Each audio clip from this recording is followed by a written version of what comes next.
সবাই সবার স্বার্থে থাকে, সবাই সবার প্রয়োজনে থাকে। প্রয়োজন শেষ হলে আপনাকে চিনবেও না। শাওনের একটুও চোখের জল ফেলল না ফারহানা বিথি ও রাত বিন আলম।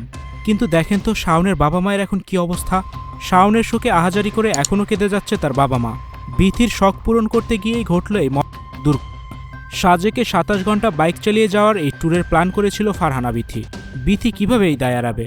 আমাদের বাইকগুলো পেছনে ছিল, দেখে যেন মনে হচ্ছে আমাদের এই স্কুটিটাকে সবাই প্রোটোকল দিয়ে আসতেছে। বিথি দিন দিন এতটাই অসচেতন হয়ে যাচ্ছে। শাওনকে হাসপাতাল নেয়ার পর ডক্টররা তাকে মৃত ঘোষণা করে। তবে আজ শাওন চলে যাওয়ার পেছনে যার ভূমিকা সবচেয়ে বেশি, যার দায় সবচেয়ে বেশি, সেই বিথি কিন্তু একটুও চোখের জল ফেলল না শাওনের জন্য। কোনো ভিডিওতেই তাকে কাঁদতে দেখা যায়নি। আমার যেতে ইচ্ছা করতেছে না, এত সুন্দর পরিবেশ রেখে।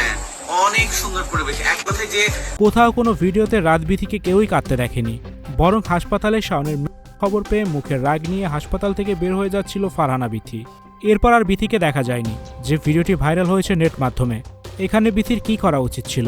শাওনের বাড়িতে গিয়ে তার বাবা মায়ের পাশে থাকার কথা ছিল ফারহানা বিথির, কিন্তু বিথি সেখানেও যায়নি। এদিকে শাওনের বাবা মা রাত বিথিকেই দায়ী করছেন এই দুর্ঘটনায়। বিথি রাত এর আগে ভিডিও বানানোর জন্য জোর করে শাওনকে রাজশাহীতে নিয়ে যেত। সময় অসময় ছুটে যেত শাওন। অনেক নিষেধ করত শাওনের বাবা মা। শাওনের মা বলেন, আমার ছেলেকে জোর জবরদস্তি করে নিয়ে গেছে, এর আগেও অনেকবার নিয়ে গেছে, ও যেতে চায়নি, ভিডিও বানাবে বলে ওকে নিয়ে যায়। সবাই আছে, শুধু আমার ছেলেটাই নেই। কেন আমার ছেলে আমার বুকে ফিরল না? আমার ছেলেকে ওরা কি করেছে? আমার ছেলেকে ওরা জোর করে নিয়ে গেছে। আমার বুকের মানিক আমার বুকে ফিরিয়ে দিক।